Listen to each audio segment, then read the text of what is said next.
সম্মানিত উপস্থিতি, এই নেশাদ্রব্য আসলে কতটুকু যে মানুষের জন্য ক্ষতিকর এই সম্পর্কে আল্লাহ রাব্বুল আলামিন বলেন, ইয়া আইয়ুহাল্লাযীনা আমানু ইন্নামাল খামরু ওয়াল মাইসিরু ওয়াল আনসাবু ওয়াল আযলামু রিজসুম মিন আমালিশ শাইতান ফাজতানিবুহু লাআল্লাকুম তুফলিহুন। إنما يريد الشيطان أن يوقع بينكم العداوة والبغضاء في الخمر والميسر ويصدوكم عن ذكر الله وعن صلاته فهل أنتم منتهون। الله رب العالمين বলেন, يا أيها الذين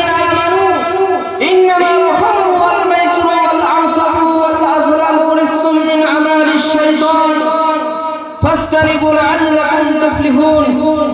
আল্লাহ রাব্বুল আলামিন বলেন, হে মুমিনগণ, নিশ্চয় মদ, জুয়া, প্রতিমা, ভাগ্য নির্ধারক সরসমূহ শয়তানের অপবিত্র কাজ।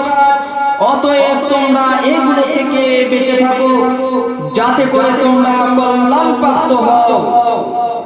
যে নেশাদ্রব্য পান করলে এটা হচ্ছে শয়তানের কাজ, এটা হচ্ছে এমন পাপ, একজন মুসলিম ব্যক্তি যদি নেশাদ্রব্য পান করে, যেমন হিন্দুরা যেমন অন্য কিছুর পূজা করলে যে পরিমাণ পাপ হয়, যে পরিমাণ গুনাহ হয়, একজন মুসলমানের বাচ্চা হয়ে যদি সে নেশাদ্রব্য পান করে, তাহলে সেই হিন্দু যেমন অন্য কিছুর পূজা করলে যে পরিমাণ পাপ হয়, একজন মুসলিম ব্যক্তি নেশাদ্রব্য পান করলে সেই পরিমাণ গুনাহ হয়, সেই পরিমাণ পাপ হয়। তাহলে চিন্তা করুন, নেশাদ্রব্য পান করলে মানুষের ঈমান কি থাকে কি থাকে না, এই আয়াত থেকে আমরা স্পষ্টভাবে বুঝে নেব। আল্লাহ তাআলা বলেন, ইন্নামা ইউরিদুশ শাইতানু আন ইউওয়াকিআ বাইনাকুম আদাওয়াতু ওয়াল বাগযা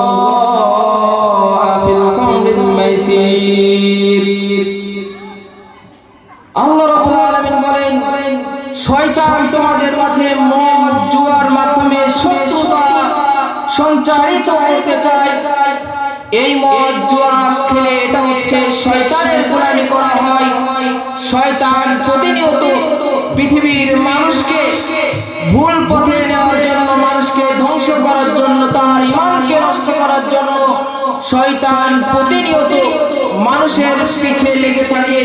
শয়তানের কাজ, একটি কাজ হচ্ছে সেই শয়তান কিভাবে তাকে নেশাদ্রব্য পান করাবে, কিভাবে তাকে আল্লাহর বিধান থেকে দূরে সরিয়ে নিয়ে যাবে, এটা হচ্ছে শয়তানের লক্ষ্য, শয়তানের উদ্দেশ্য। আল্লাহ রাব্বুল আলামিন বলেন, ওয়ায়াসুদ্দুকুম আন যিকরিল্লাহি ওয়া আন সালাতিহি। আল্লাহর জিকির, আল্লাহর সালাত থেকে তোমাদেরকে বিরত রাখতে চাই। এই শয়তান হচ্ছে আল্লাহ রাব্বুল আলামিনের যত ইবাদত বندگی রয়েছে, যত জিকির আজকার রয়েছে, প্রত্যেকটা জিকির আজকার, প্রত্যেকটা ইবাদত বندگی থেকে, এই সালাত থেকে এই শয়তান মানুষকে দূরে রাখতে চায়। কেননা শয়তান আল্লাহ রাব্বুল আলামিনের সাথে সেই আদম আলাইহিস সালামের যুগ থেকে শয়তান মানুষকে যেমন ধোঁকা দিয়ে যাচ্ছে, আদম আলাইহিস সালামকেও ধোঁকা দিয়েছিলেন। যে সময় আল্লাহ রাব্বুল আলামিন সেই শয়তানকে বললেন, হে শয়তান, হে ইবলিস, তুমি আদমকে সিজদা করো। তখন সেই ইবলিস শয়তান বললেন, আদম হচ্ছে মাটির মানুষ, আমি কেন তাকে সিজদা করব? আমি হচ্ছে ঊর্ধ্ব উপরের একজন জিনিস, আর সে তো মাটির তৈরি মানুষ, আমি কেন তাকে সিজদা করব? এই যে ইবলিসের যে একটি অহংকার, সে অহংকার করে আল্লাহ রাব্বুল আলামিনের আদেশকে অমান্য করে সেই আদম আলাইহিস সালামকে তিনি সিজদা করলেন না। সেই সময় আল্লাহ রাব্বুল আলামিন সেই শয়তানকে বললেন, হে শয়তান, তুমি এখান থেকে বেরিয়ে যাও। তখন শয়তান আল্লাহ রাব্বুল আলামিনের কাছে বললেন, হে আল্লাহ, তোমার যত বান্দা আছে পৃথিবীতে, যত তোমার বান্দা আছে প্রত্যেককে আমি তোমার ইবাদত থেকে আমি বঞ্চিত করব, এই শক্তি, এই সামর্থ্য, এই ক্ষমতা তুমি আমাকে দান করো। তখন আল্লাহ রাব্বুল আলামিন সেই শয়তানের কথা শুনে আল্লাহ রাব্বুল আলামিন বললেন যে তুমি যে শক্তি, যে সামর্থ্য চাচ্ছ আমি তোমাকে সেই সামর্থ্য আমি তোমাকে দিলাম। তখন ইবলিস তখন আল্লাহকে বলছে, আল্লাহ তুমি আমাকে কিয়ামতের আগ পর্যন্ত তুমি আমাকে বাঁচিয়ে রাখো, এই ক্ষমতাটা তুমি আমাকে দান করো। তখন আল্লাহ রাব্বুল আলামিন তাকে এই ক্ষমতাটা দান করলেন। ওই যে শয়তান আল্লাহ রাব্বুল আলামিনের সাথে চ্যালেঞ্জ করেছে, আল্লাহ রাব্বুল আলামিনকে টক্কর দিয়েছে যে হে আল্লাহ আমি তোমার বান্দাকে তোমার ইবাদত থেকে আমি দূরে সরিয়ে রাখবো, এটাই হচ্ছে আমার কর্ম হবে দুনিয়াতে। সেই শয়তান আমাকে আপনাকে নেশাদ্রব্যের সাথে লিপ্ত করবেন, নেশাদ্রব্য করানোর জন্য আপনার আমার পিছে সর্বদাই লেগে রয়েছে। এই জন্য আমাদের এই আয়াত থেকে আল্লাহ রাব্বুল আলামিন স্পষ্টভাবে তিনি বলছেন, ইন্নামা ইউরিদু শাইতানু আন ইউআকিহা বাইনাকুম আদাওয়াতি ওয়া বাগদাই ফিল খামরি ওয়াল মাইসির। শয়তান তোমাদের মাঝে জোয়ার মাধ্যমে তোমাদের শত্রুতা সঞ্চারিত করতে চায়। এই যে শয়তান মানুষকে পথভ্রষ্ট করার জন্য সর্বদাই লেগে আছেন, এই কথা আল্লাহ তাআলা বলছেন। আল্লাহ তাআলা বলেন, ওয়া ইয়াসুদ্দুকুম আন যিকরিল্লাহি ওয়া আন সালাতিহি, এবং আল্লাহর জিকির সালাত থেকে তোমাদেরকে বিরত রাখতে চায়। এই শয়তান আল্লাহ রাব্বুল আলামিনের জিকির থেকে, এই কথা আল্লাহ তাআলা বলছেন যে আমার জিকির থেকে, আমার ইবাদত থেকে শয়তান তোমাদেরকে দূরে রাখতে চায়। আল্লাহ তাআলা বলেন, ফাহাল আনতুম মুনতাহুন। দেখুন তিনি কি বলেন, আল্লাহ তাআলা বলেন তাহলে কি তোমরা তা থেকে বিরত থাকবে না, তোমরা শয়তানের দিকে তোমরা ধাবিত হবে। এই কথা আল্লাহ তাআলা বলছেন যে শয়তান তোমাদেরকে মদ, জুয়া, প্রতিমা, যত ধরনের ইবাদত বন্দেগী রয়েছে শয়তান তোমাদেরকে তার থেকে তোমাদেরকে মদ জুয়ার দিকে তোমাদেরকে ধাবিত করে, তোমাদেরকে আমার ইবাদত থেকে, আমার সালাত থেকে, আমার জিকির আজকার থেকে তোমাদেরকে দূরে রাখার জন্য শয়তান তোমার পাশে লেলিয়ে আছে। তোমরা শয়তানের গোলামি করবে না তোমরা আমার গোলামি করবে, তোমরা শয়তানের দাসত্ব করবে না তোমরা আমার দাসত্ব করবে। এই আয়াত দ্বারা আল্লাহ রাব্বুল আলামিন স্পষ্টভাবে বলেছেন। সম্মানিত উপস্থিতি, আল্লাহ রাব্বুল আলামিনের ইবাদত বন্দেগী করতে হবে। পৃথিবী চিরজীবন চিরজিন্দেগীর জন্য আল্লাহ রাব্বুল আলামিন আমাকে আপনাকে পাঠাননি।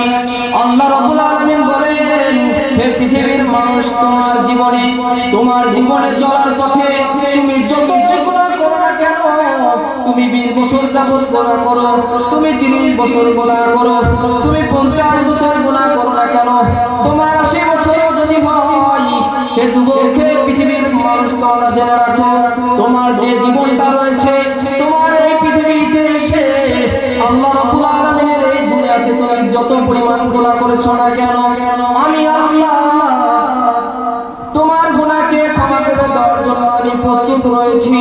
তোমরা যদি পাপ গুনাহ নিয়ে যদি আসো, তোমরা যদি জমিন থেকে আসমান পর্যন্ত যদি গুনাহ নিয়ে যদি আমার কাছে আসো, আমি আল্লাহ তোমাদেরকে ক্ষমা করে দেব। বলো সুবহানাল্লাহ। দেখুন আল্লাহ রাব্বুল আলামিনের নাফরমানি করছে মানুষ 20 বছর, 30 বছর, 40 বছর, 80 বছর, 100 বছর যাবত যদি মানুষ গুনাহ করে থাকে, আল্লাহ রাব্বুল আলামিন সেই বান্দাকে গুনাহকে ক্ষমা করে দিবেন। কিন্তু আসলে আল্লাহর কাছে আমরা ক্ষমা চাইতে লজ্জাবোধ করি। আমরা আল্লাহ রাব্বুল আলামিনের বিধান থেকে সরে গিয়েছি, আল্লাহ রাব্বুল আলামিনকে ভুলে গিয়েছি, যার কারণে আমরা আল্লাহ রাব্বুল আলামিনের কাছে ক্ষমা চাইতে লজ্জাবোধ করি। কিন্তু আল্লাহ রাব্বুল আলামিন যে ক্ষমা করে দিবেন এর দলিল সম্পর্কে আমি আপনাদের মাঝে আজকে বিস্তারিতভাবে বলি। আল্লাহ তাআলা যে ক্ষমাশীল, আল্লাহ তাআলা যে ক্ষমা করবে। আপনি দুনিয়াতে যত নেশাদ্রব্য পান করেন না কেন, এখন যদি আপনি তওবা না করেন, আপনি যদি সেই নেশাদ্রব্য থেকে যদি দূরে যদি না সরে যান, তাহলে কিন্তু আপনি পাপে জর্জরিত হয়ে যাবেন। নেশা থেকে যে ব্যক্তি যতই অন্যায় করুক, যতই পাপ করুক, আল্লাহর সাথে যতই নাফরমানি করুক, যদি আল্লাহর কাছে যদি ক্ষমা চায়, আল্লাহ তাআলা তাকে ক্ষমা করবেন। এই ক্ষমা যে করবেন এর দলিল একটি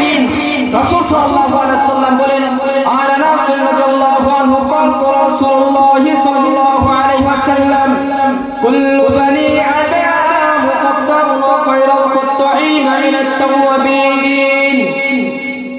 আনাস রাদিয়াল্লাহু আনহু বলেন রাসূল সাল্লাল্লাহু আলাইহি ওয়াসাল্লাম বলেছেন কুল্লু বানি আদম মুকদ্দারুন ওয়া খায়রুল মুত্তাঈন মিনাত তাওয়াবিন। হে পৃথিবীর মানুষ, তোমরা জেনে রাখো পৃথিবীর মধ্যে সবচাইতে উত্তম অপরাধী সেই ব্যক্তি যে ব্যক্তি অন্যায় করে, যে ব্যক্তি পাপ করে, পাপ করার পরে যে ব্যক্তি আমার কাছে তওবা চায়, ক্ষমা চায়, আমি সেই বান্দাকে ক্ষমা করে দেই। এটা হচ্ছে রাসূল সাল্লাল্লাহু আলাইহি ওয়াসাল্লামের স্পষ্ট হাদিস। 1450 বছর পূর্বে তিনি বলে গিয়েছেন, হে পৃথিবীর মানুষ, তোমাদের মধ্যে সবচাইতে উত্তম অপরাধী সেই ব্যক্তি যেই ব্যক্তি অপরাধ করার পরে আমার কাছে ক্ষমা চায়, আমি তাকে ক্ষমা করে দেই। তার মানে আল্লাহ রাব্বুল আলামিনের কাছে যদি ক্ষমা চাওয়া যায়, আল্লাহ রাব্বুল আলামিন অবশ্যই তাকে ক্ষমা করবেন। এর আরেকটি দলিল আপনাদের মাঝে দেই, আল্লাহ রাব্বুল আলামিন যে ক্ষমাশীল, তিনি যে ক্ষমা করবেন, এই সম্পর্কে আরেকটি দলিল বলি। আনাস রাদিয়াল্লাহু আনহু ক্বালা রাসূলুল্লাহি সাল্লাল্লাহু আলাইহি ওয়াসাল্লাম ফি মারানিল্লাহি তাবারাকা ওয়া তাআলা আন্নাহু ক্বালা ইয়া ইবাদি ইন্নাকুম তুতিউনা বিল-লাইলি ওয়ান-নাহারি ওয়া আনা ফিয়াগফিরুয যুনুবা জামিআন ফাস্তাগফিরুনি আগফির লাকুম। আনাস রাদিয়াল্লাহু আনহু থেকে বর্ণিত, তিনি বলেন রাসূল সাল্লাল্লাহু আলাইহি ওয়াসাল্লাম বলেছেন ফি মারানিল্লাহি তাবারাকা ওয়া তাআলা আন্নাহু ক্বালা, আল্লাহ তাআলা বলেন ফি মারানিল্লাহি তাবারাকা ওয়া তাআলা ইয়া ইবাদি ইন্নাকুম তুতিউনা বিল-লাইলি ওয়ান-নাহারি ওয়া আনা আগফিরুয যুনুবা জামিআন ফাস্তাগফিরুনি আগফির লাকুম। হে পৃথিবীর মানুষ, তোমরা জেনে রাখো, তোমরা অপরাধ করো রাত্রিতে, তোমরা অপরাধ করো দিনের বেলায়। হে পৃথিবীর মানুষ, তোমরা আমার কাছে ক্ষমা চাও, আমি তোমাদেরকে ক্ষমা করে দিব। দেখুন আল্লাহ রাব্বুল আলামিন বলছেন, পৃথিবীর মানুষ, তোমরা